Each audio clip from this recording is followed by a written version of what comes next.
चलो बच्चों, आज हमारे यूट्यूब पे आपका स्वागत है और आज हम देखेंगे 8वां सबक सियाहत और तारीख। जो तारीख का 8वां सबक सियाहत और तारीख, इसमें हम बहुत सारे ऐसे सियाहतकार देखेंगे और बहुत सारे सियाहत के किस्में देखेंगे और उससे होने वाली सनत जो पैदा होती है वो आज हम देखेंगे।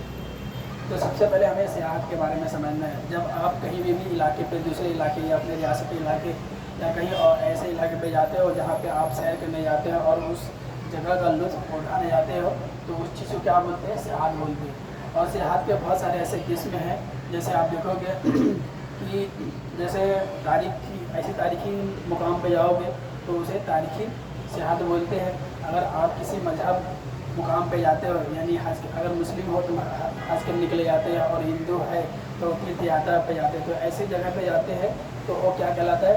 मजहब सियाहत कहलाता है। और तभी सियाहत ऐसे होते हैं कि मतलब जिस मुल्क के उनकी आबो हवा का जो लुत्फ़ उठाने जाते हो, तो ऐसे सियाहत को क्या बोलते हैं? तभी सियाहत बोलते हैं। तो आज हम देखेंगे जो मुख्तलिफ़ किस्म के सियाहतकार जो हमारे देश में आए, यानी हमारे मुल्क में आए, और जो बहुत ऐसे जैसे कि यूरोप से आए, चाइना से आए और अफ्रीका से आए, तो यहाँ उनके ज़रिए जो किताब लिखी गई है, उनके ज़रिए जो मालूमात हमें दी गई है, तो सारे आज इस सबक में हम देखेंगे। तो सबसे पहले भारत में जो सयाह आए थे वो मेगास्थनीज थे। जो कहाँ से आए थे?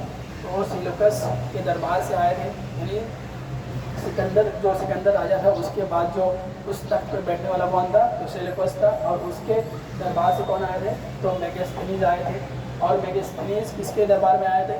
तो चंद्रगुप्त मौर्य, यानी जो पहला ऐसा शासक था जो भारत का, जिसका अच्छा हुकूमत बना था, जिसका मजबूत हुकूमत बना था, और उसके दरबार में वो चंद्रगुप्त मौर्य के दरबार में आते हैं और वो एक किताब लिखते हैं, इंडिका, जिससे उस वक्त के भारत के सारे हालात के बारे में पता चलता है कि किस तरह से समाजी हालात था और हुकूमत के कारोबार कैसे थे, तिजारत कारोबार कैसे थे, और किस तरह से वो टैक्स कलेक्ट करते थे। तो ये सब सारी जानकारी कहाँ से मिलती है? तो ये इंडिका से मिलती है। इसी तरह से आप देखोगे कि फ़ाहियान आया था, जो एक चाइनीज़ ट्रेवलर था। वो फ़ाहियान किसके समय में आया था? तो चंद्रगुप्त मौर्य के समय में आया था। तो उस समय किस तरह से भारत का समाजी ज़िंदगी था, किस तरह से वहाँ का जीडीपी था, और किस तरह से लोगों की ज़िंदगी थी, रोज़मर्रा वाली ज़िंदगी थी, तो ये सब चीज़ें कहाँ से मिलती हैं? तो फ़ाहियान की किताब से मिलती है। इसी तरह से कई ऐसे सयाह आए जो हमारे मुल्क में आए, रहे, और वो वहाँ से चले गए, और वो सब सारी जानकारी कहाँ दिए? तो अपने मुल्क के राजाओं को दिए। तो इसी तरह से आप देखोगे कि पहला जो सयाहकार थे वो मार्को पोलो थे, जो कब आए थे भारत में? तो वो 13वीं शताब्दी में आए थे।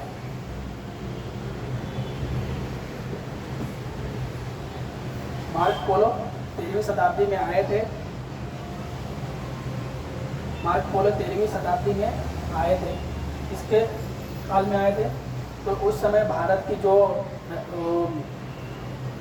राजनीति थी, जिस तरह से एक उथल पुथल जा चुका था कि उस एक सही से सहायक, मतलब एक सही से वो राजा नहीं थे, तो उस समय वो आए और इसके बाद वो कहाँ चले गए? वो चीन में चले गए। 17 साल चीन में रहे। इनकी एक बहुत अच्छी किताब है,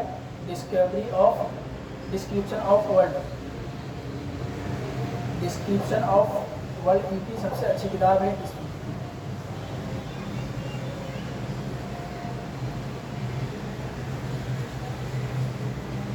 और इनकी दूसरी सबसे अच्छी किताब है traveller of Marco Polo.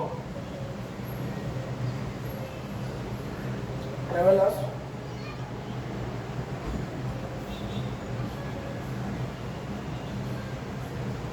Marco Polo, ये दो किताब है जो इन्होंने लिखी है, इनके द्वारा लिखी गई है। और ये 17 साल कहाँ रहे? चाइना में रहे, और उन्होंने चाइना की सारी चीज़ों के बारे में ओपी जानकारी दी। ऐसा नहीं कि सिर्फ चाइना के बारे में जानकारी दी, तो भारत के बारे में वो जो मुल्क गए और उस मुल्क के बारे में वो जानकारी इसके जरिए देते गए। आप दूसरा देखोगे तो इब्न बतूता कहाँ से आए थे? तो मोरक्को से आए थे। अब मोरक्को कहाँ पे मौजूद है?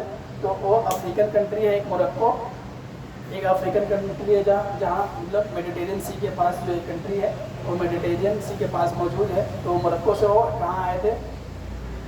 तो वो भारत में आए थे। और किसके समय में आए थे? किसके वक्त में आए थे? तो मोहम्मद बिन इब्न बतूता किसके काल में आए थे?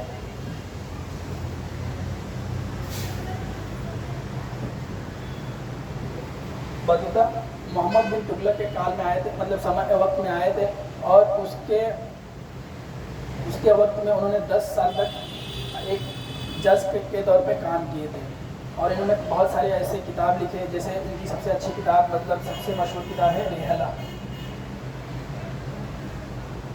इनकी सबसे अच्छी किताब रिहला। इससे बहुत सारी ऐसी जो जानकारी मिलती, बहुत सारे ऐसे मालूमात मिलती है। और इब्न बतूता को कुछ वक्त के लिए जेल भी हुआ था। और इब्न बतूता का एक बहुत अच्छा वो है निज़ाम है कि जिस रास्ते से वो जाते थे उसी रास्ते से वो दोबारा नहीं जा रहे थे। यानी एक जगह अगर मान लो कि आप कोई रास्ते से बेंगलोर गया, मुंबई से बेंगलोर गया, तो उस रास्ते से अगर उनको बेंगलोर से मुंबई आना होता था तो उस रास्ते को फॉलो नहीं करते, बल्कि वो दूसरे रास्तों को फॉलो करते थे, क्योंकि वो सयाहकार थे और हर मरतबा वो नई चीज़ देखना पसंद करते थे। इसके बाद आप देखोगे जो एक मशहूर, जिसका नाम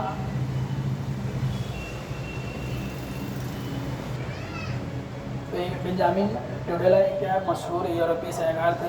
ये पहले ऐसे सयाहकार थे जो ऑफिशियली सयाहकार थे, और इन्होंने कई सारे ऐसे देशों का उसने हम सफ़र किया है। जैसे आप देखो यूरोप से लेकर इटली तक, इटली के बाद अरब आए, अरब से भारत गया, और भारत के बाद मैंने चीन गए। तो इनको बहुत ऐसे मुल्कों का सफ़र करना बहुत मज़ा आता था, लुत्फ़ आता था, और उनकी सारी जानकारियाँ किसको देते थे? यूरोप को देते थे। फिर इसके बाद आप देखोगे एक मशहूर आया, एक मशहूर क्या तो वीर हार्ट मार्केटर थे। ये पहले ऐसे सलाहकार थे जिन्होंने एक एक्चुअल नक्शा दिया था, जिसको यूरोप को दिया था। पूरे दुनिया की जो एक नक्शा था, जो आज मैप देख रहे हो, तो उस मैप का नक्शा इन्होंने यूरोप के हुकूमत को दिया था। उसके बाद से क्या हुआ, एशिया की खोज निकलने लगी। इससे पहले एशिया की खोज तो सबको मालूम था, लेकिन वो बहर के रास्ते से मालूम था, यानी पानी रास्ते से मालूम था। लेकिन जब तुर्की का जब मुकम्मल तौर पर एक वहाँ पर जब तुर्की का कुस्तुनतुनिया पे जो हुकूमत हो गई, उसकी वजह से यूरोप के जो सयाहकार थे और तिजारतकार थे, तो उनको आना थोड़ा कुस्तुनतुनिया से बहुत भारी पड़ रहा था, क्योंकि बहुत ज़्यादा मिकदार में वो टैक्स वसूला करते थे। तो इस तरह से कि हार्ट मार्केटर ने यूरोप को क्या एक वर्ल्ड का जो एक्चुअल नक्शा दिया। एक्चुअल नक्शा देने के बाद वास्को डी गामा आप देखोगे 1508 में आए थे। उसके बाद इन्होंने हार्ट मार्केटर ने नक्शा दिया, जिसकी वजह से उनको एशिया की खोज करना आसान हो गया। तो एशिया की खोज करना या ऐसे ममालिक की खोज करना यूरोप के लिए क्यों ज़रूरत पड़ी कि उस वक्त जो जब यूरोप में जब पुनर्जागरण यानी रीबर्थ का जब दौर चल रहा था, यानी बहुत सारे ऐसे चीज़ जो अक़लियत आ गए थे, जो अंधकार आ गए थे, तो उसकी जो वजूहात थी वो साइंटिफिक रिसर्च मांगने लगी। तो साइंटिफिक ना मिलने के कारण वहाँ पे क्या हुआ, वहाँ पे रीबर्थ जैसे मतलब पुनर्जागरण हुआ, जिसकी वजह से बहुत ऐसे साइंसदान वहाँ से उभर के निकले, बहुत ऐसे सेहतकार बहुत ऐसे जो ऑर्डर थे वो निकल के उभरे, जिसकी वजह से वहाँ पर एक रीबर्थ आया और उन्होंने मशीनों की ईजाद करना शुरू कर दिए। और जब मशीनों की ईजाद करना शुरू कर दिए तो इसके बाद उन्हें क्या लगा, उन्हें जो माल और बनाते थे और डिमांड से ज़्यादा होने लगे, यानी डिमांड ऑफ प्रोडक्ट से ज़्यादा सप्लाई ऑफ प्रोडक्ट हो गया, जिसकी वजह से वो अपने माल अपने घर में नहीं रख सकते थे, इसलिए उन्हें एक अच्छी बाज़ार की ज़रूरत थी। तो उन्होंने पूरा यूरोप से निकलकर कहाँ जाने का फ़ैसला किया, तो वहाँ के तिजारतकार एशिया में गए, फिर आप देखोगे अमेरिका की तरफ गए और अफ्रीका की तरफ गए। तो इसका सबसे उस हिस्से में उनका सबसे बड़ा दिन किसका था, तो वीर हार्ट मार्केटर का था। तो वहीं पे आप देखोगे कि सेहत से क्या फ़ायदा मिलता है। आप कहीं भी जाते हो सेहत से, तो आपको वहाँ का सारे मुकामी ज़िंदगी के बारे में पता चलेगा, वहाँ के तिजारत के बारे में पता चलेगा और वहाँ के शोबे के बारे में पता चलेगा। इसी वजह से क्या हुआ था, गांधी जी ने पहले क्या किए थे, जब वो भारत आए थे 1915 में, तो उन्होंने क्या किया, पूरे देश में घूमे, जिसकी वजह से क्या उन्हें पूरे देश की मतलब पूरे मुल्क की असलियत मालूम चली। उन्होंने हर तरह के लोगों के साथ खान पान किए, उनके साथ घूमे फिरे, जिसकी वजह से उनके और लोगों के साथ उनका जो रिश्ता हुआ वो मजबूत होने लगा। तो एक सेहतकार की वजह से एक जब आप देखते हो, जब सेहत करते हो, तो इन सब चीज़ों को आपको मालूमात होती है। इसी वजह से बुद्ध मजहब में देखोगे आप, गौतम बुद्ध तो अपने जो भी मतलब उनको उद्देश्य देना होता था, यानी जो भी उनको अपने जो लोगों को उद्देश्य देना होता था, और पूरे शहर में घूम घूम कर, जैसे सारनाथ कभी चले जाते थे, तो कभी गोरखपुर चले जाते थे, फिर कभी पटना चले जाते थे, फिर कभी गया चले जाते थे। तो ऐसे शहरों में वो घूम घूम कर वो अपनी मतलब उद्देश्य देते थे। तो उसी तरह से आप देखो होगे कि महावीर जो धर्म के थे, जो जैन धर्म में थे महावीर, तो वो 24वें गुरु थे। तो उन्होंने भी घूम घूम कर अपना उद्देश्य दिए जो भी वो करना था। इसके बाद आप मुस्लिम में भी देखोगे कि हज़रत मोहम्मद सल्लल्लाहु अलैहि वसल्लम के बाद जितने भी सहाबा थे, उन्होंने भी अरब से निकलने का फ़ैसला किया और उन्होंने अपने सारे उद्देश्य हर मुल्क में दिए। तो सियाहत ऐसे निकलते थे और सारे लोगों को अपने जो उनकी मकसद थी वो उस चीज़ के लिए निकलते थे और पूरे वो मुल्क का मुताला करते थे और वो अपने मुल्क को उस चीज़ के बारे में बताते थे। तो आज हम देखेंगे सियाहत की किस्में। सबसे पहले हम सियाहत की किस्में देख लेते हैं कि कौन कौन सी किस्में हमें हमारे किताब में दिया हुआ है। तो आप देखा होगा कि एक किस्म दिया होगा ज्योग्राफी,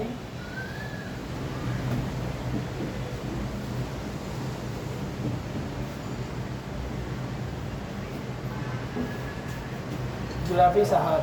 फिर इसके बाद में आपको तारीखी सियाहत के बारे में दिया होगा।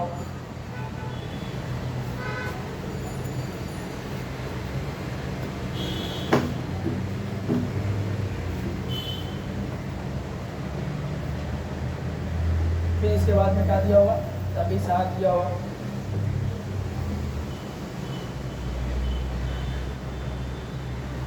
फिर इसके बाद इत्तफाकी सियाहत दिया होगा।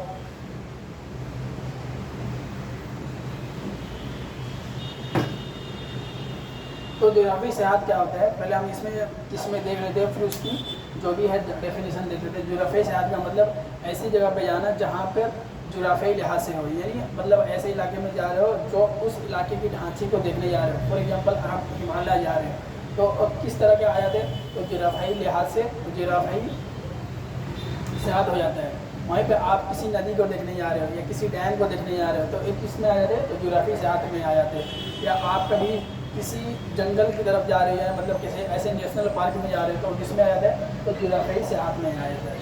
तो ज्योग्राफी सियाहत का मतलब वो नेचर से, मतलब जिस तरह से आप पहाड़, जंगल या नदी इस तरह की चीज़ें देखने जाते हो तो किस में आता है, तो ज्योग्राफी सियाहत में आ जाता है। वहीं पे आप तारीख सियाहत देखोगे तो तारीख सियाहत का मतलब ऐसे मुकाम पर जाना जो जिसका जिक्र तारीख में हो चुका है। या ऐसे बिल्डिंग भी होते हैं, मंदिर भी होते हैं, मस्जिद भी होते हैं, या ऐसे चीज़ होते हैं जो एक पानीपत की जगह है, जो मतलब वहाँ पे अगर पानीपत की जगह को देखने जाते हो तो एक तरह का वो ज्योग्राफी इलाका है, लेकिन और किस चीज़ से ताल्लुक़ रखता है, तो तारीख से सियाहत से ताल्लुक़ रखता है। क्योंकि उसमें जो पानीपत पे 3 ऐसी बड़ी बड़ी अजीम जंगें हो गई थी जिसकी वजह से भारत का जो डायरेक्शन था वो चेंज हुआ था।